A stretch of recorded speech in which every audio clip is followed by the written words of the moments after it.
আমাদের আজকের আলোচনার বিষয় হচ্ছে 4 নাম্বার সেশনের ইনসার্ট ট্যাবের অধীনস্থ যে রিবনটা আছে এই রিবনটা নিয়ে আমরা আলোচনা করব। তো এখানে আমাদের প্রথমে হচ্ছে একটা পেজ নামের একটা গ্রুপ আছে, এই গ্রুপটা নিয়ে একটু আলোচনা করি।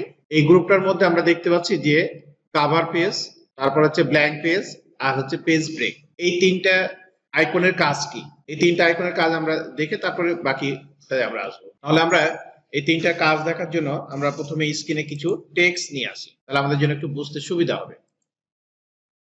যেমন আমরা মাইক্রোসফট ওয়ার্ড ওপেন করলে আমরা কিন্তু প্রথমে প্রাথমিক অবস্থাতে একটা ডকুমেন্ট পাই, ব্ল্যাঙ্ক ডকুমেন্ট পাই, যার নাম হচ্ছে ডকুমেন্ট 1 লেখা থাকে টাইটেল বারের উপরে এই জায়গাতে। এটা হচ্ছে কমন একটা আর কি।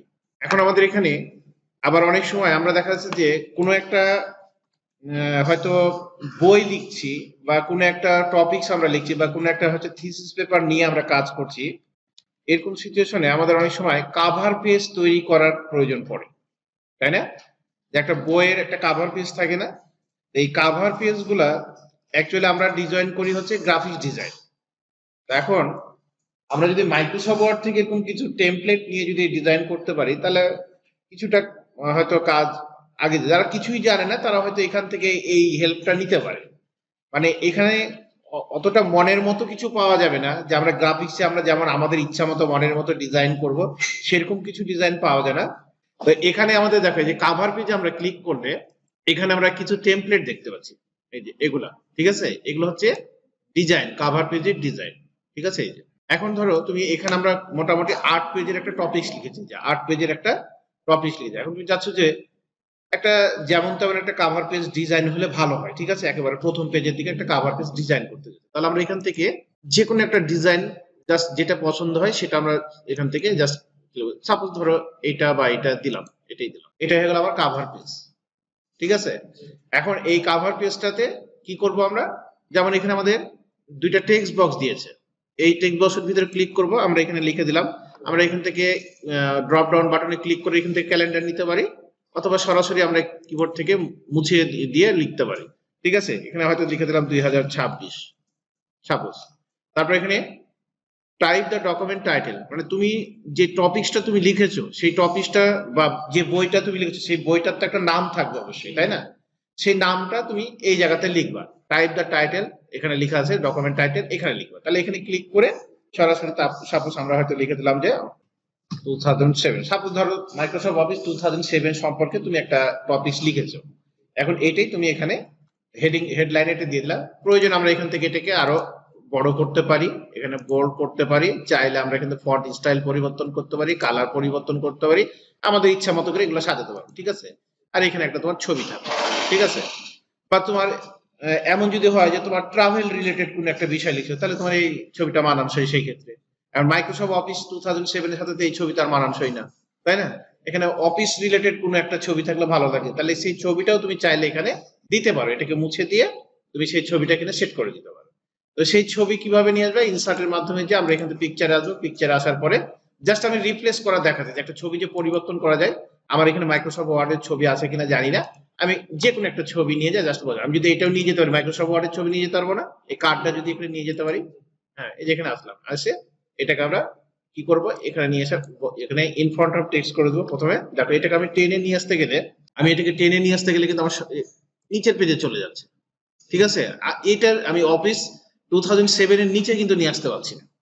তাহলে এখানে একটা সমস্যা কি, এটা যদি আমি এই কথাগুলো মানে পিকচার যখন করব তখন আবার বলবো, তাহলে এখানে বেশি কিছু বলছে না, জাস্ট আমি কাজটা করে দেখিয়ে দিই। এবার এটাকে আমাদের ইচ্ছা মতো নিয়ে আসতে পারবো। আমরা এটা নিচে ধরো সাপোজ এখানে এটাকে রেখে রেখে ধরো এটা একটা ছবি, তো তাহলে ওই যে আমাদের ট্রাভেলের একটা ট্রেনের একটা ছবি ছিল, তাহলে ওই ছবিটাকে পরিবর্তন করে আমরা এখানে ছবি নিয়ে আসতে পারি। আবার যদি তোমার মনে, এখানে আবার কিছু জিনিস আছে, দেখো নিচের দিকে আরো কিছু যে টেক্সট আছে, ঠিক আছে?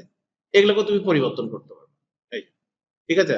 যেমন আমার আইটি এর রাজ এই ল্যাপটপের নাম যখন উইন্ডোজ সেটআপ দেওয়া হয় তখন নাম দেওয়া হয়েছিল, একটা নাম চেয়েছিল, তখন নাম দেওয়া হয়েছিল আইটি এর রাজ। এই রাজটা সে ডিফল্ট ভাবে নিয়ে নিয়েছে, ঠিক আছে? তোমার কম্পিউটার তোমার নাম ধরে দিতে, তাহলে এটাকে কম্পিউটার নাম যখন নিয়ে যায় তাহলে আমরা নিজের নামও দিতে পারো, রাইটার হিসেবে এখানে তোমার নাম দিলা, বা প্রেজেন্টেড বাই তোমার এখানে নাম দিলা, ঠিক আছে? এখানে তোমার কোম্পানির নাম দিলা, এখানে তারিখ দিলা, তাহলে পরিবর্তন করতে পারবো।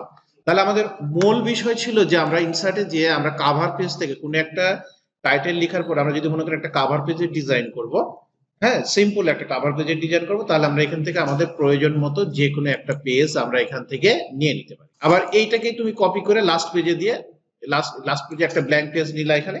হ্যাঁ, এখানে আচ্ছা ব্ল্যাঙ্ক পেজটা কি হবে এটা নিয়ে রাখে, এখানে একটা ব্ল্যাঙ্ক পেজ নিয়ে এটাকে আবার বসিয়ে দিলাম, জাস্ট খালি টাইটেল এগুলো উঠিয়ে দিলাম, এটা উঠিয়ে দিলাম, এটা উঠিয়ে দিলাম, এটা উঠিয়ে দিলাম, জাস্ট এই কালারটা থাকবে, তাহলে এটা ম্যাচ হলো যে বইয়ের ব্যাক পেজ আর এটা হচ্ছে ফ্রন্ট পেজ, তাই না? এইভাবে কভার পেজ তৈরি করতে পারো। তাহলে আমাদের এটা গেল। এবার আমরা আসি যে আমাদের দেখো পরবর্তীতে ব্ল্যাঙ্ক পেজ, তার মানে কি এই যে মাইক্রোসফট এখানে হচ্ছে তোমার ডকুমেন্ট 1, এই ডকুমেন্ট 1টা এটা কি টোটাল একটা ডকুমেন্ট, এই ডকুমেন্টের মধ্যে ডকুমেন্ট 1 এর মধ্যে আমাদের কতটা পেজ আছে ভালো করে দেখো, 9টা পেজ আছে। এখন তুমি চাচ্ছ যে এটা তো কভার পেজ বানিয়েছো, ফ্রন্ট পেজ, তাহলে একটা ব্যাক পেজও বানাবা, তার জন্য তো আরেকটা পেজ দরকার, তাহলে আরেকটা পেজ কিভাবে নিবা? আমরা অনেক সময় এখানে অনেকে অনেক প্রতিষ্ঠানে শিখাই এরকম ভাবে যে ইন্টার চেপে ধরেন আরেকটা পেজ যাবে, এই যে ইন্টার চেপে ধরলাম আরেকটা পেজ, ইন্টার চেপে ধরলে পেজ হবে, এটা ঠিক আছে, কিন্তু এটা তো রং প্রসেস। তাহলে আমরা এখানে এইভাবে পেজ কাউন্টিং করবো না। আবার অনেক সময় বলে না যে স্পেস বার চেপে চেপে গ্যাপ তৈরি করেন, এগুলো সব রং প্রসেস, এগুলো আমরা কখনোই করবো না। তাহলে আমার জাস্ট একটা ব্ল্যাঙ্ক পেজ দরকার, আমি এখানে একটা ব্ল্যাঙ্কে ক্লিক করবো, ব্ল্যাঙ্ক পেজে ক্লিক করে ফাঁকা একটা পেজ তৈরি হলো। এখন এখানে আমি এই অংশটুকুকে কপি করে নিয়ে এসে, সাপোজ যদি আমরা এটা ফ্রন্ট পেজে এটাকে কপি করে নিয়ে এসে এখানে বসিয়ে দিতে পারি, এখানে আমরা বসিয়ে দিই, হয়ে গেল। হ্যাঁ, এটাকে আমরা তুলে দিই। আমার এটা কভার পেজে, এটা হচ্ছে যখন বই বাইন্ডিং করব, এইটা যাবে হচ্ছে শেষ পেজে, আর প্রথমটা থাকবে আমার এখানে, ঠিক আছে, ফ্রন্ট পেজ ব্যাক পেজ। তাহলে শুধু ফ্রন্ট পেজ ব্যাক পেজের জন্য এই ব্ল্যাঙ্ক অপশনটা না, এটা আমরা ইচ্ছা করলে যে কোনো জায়গাতে পেজ থাকবে। আমরা যদি মনে করি যে আমার মাঝখানে একটা ফাঁকা পেজ দরকার, কোন একটা টপিক ছুটে গেছে, যে 1 2 3, হ্যাঁ এই 3 নম্বর পেজের পর আমার একটা টপিক ছুটে গেছে, তাহলে আমি কি করবো, আবার এখান থেকে ব্ল্যাঙ্কে লাস্টের লাইনে কার্সার রেখে আমি এখান থেকে আবার ইন্টার করবো, তাহলে ওখানে আমার একটা ব্ল্যাঙ্ক পেজ হয়ে যাবে। অনেক সময় তো এরকম হতে পারে যে মাঝখানে আমার একটা পেজ ছুটে গেছে, ফাঁকা একটা পেজ দরকার, তার মানে তাহলে কি করবো, ফাঁকা একটা পেজের জন্য এগুলো সব মুছে দিয়ে আবার নতুন করে লিখবো? এটা তো করা যাবে না, মানে এটা তো কখনোই যুক্তিসঙ্গত না, মানে এটা তো পণ্ডিতের পরিচয় না, তাই না? আমরা চেষ্টা করবো আমার সব লেখা যা আছে ঠিক থাকবে, মাঝখানে একটা ব্ল্যাঙ্ক কিভাবে নেওয়া যায়। আচ্ছা, এটা হচ্ছে মাঝখানে ব্ল্যাঙ্কটা আমার একটা প্রসেস। তারপর আমাদের যেটা আরেকটা আছে কিন্তু পেজ ব্রেক।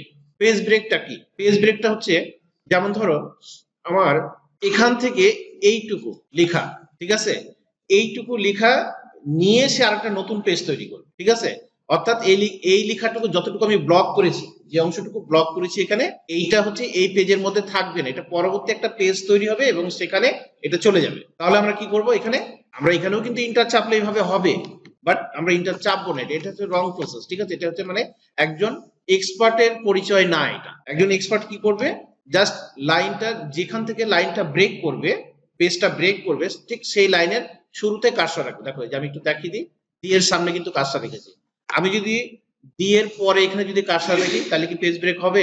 কি হবে বলো? তাহলে কি এখান থেকে ভেঙে নিয়ে একটা পেজ তৈরি হবে কি হবে না? হবে, বাট ওই ডিটাকে এই পেজে রেখে দিই, ঠিক আছে, এই জিনিসটা মাথায় রাখতে হবে। তা আমি যদি ওখান থেকে ব্রেক করি তাহলে ওই ডি শব্দটাকে সে রেখে দিয়ে ফলোইং থেকে আরেকটা পেজ তৈরি করবে। তাহলে তাই যদি হয় তাহলে তো আমার সেন্টেন্সটা পূর্ণ হলো না, তাই না? তাহলে আমাকে কার্সরটা কোথায় আছে সেটা আগে দেখতে হবে, দেখার পরে আমি এখান থেকে আমি আবার একটু জুমটা ছোট করলাম সবার দেখার সুবিধার্থে, হ্যাঁ, যে আমার এখান থেকে তাহলে এই ডি থেকে ভেঙে এখানে একটা নতুন পেজ তৈরি হবে। দেখো, এবং আরেকটু সুবিধা করে দিই বোঝার সুবিধার্থে, যে এখান থেকে সিলেক্ট করলাম, করে এটা একটু আমরা রেড কালার করে দিলাম সবার বোঝার সুবিধার্থে, এটা রেড কালার, যে রেড কালার করা আছে যেটুকু সেইটুকুকে নিয়ে একটা পেজ তৈরি হবে।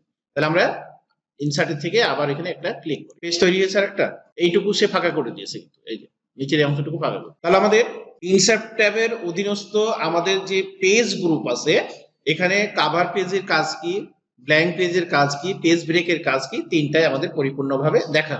এই ভিডিওটা আমি এখানে শেষ করছি।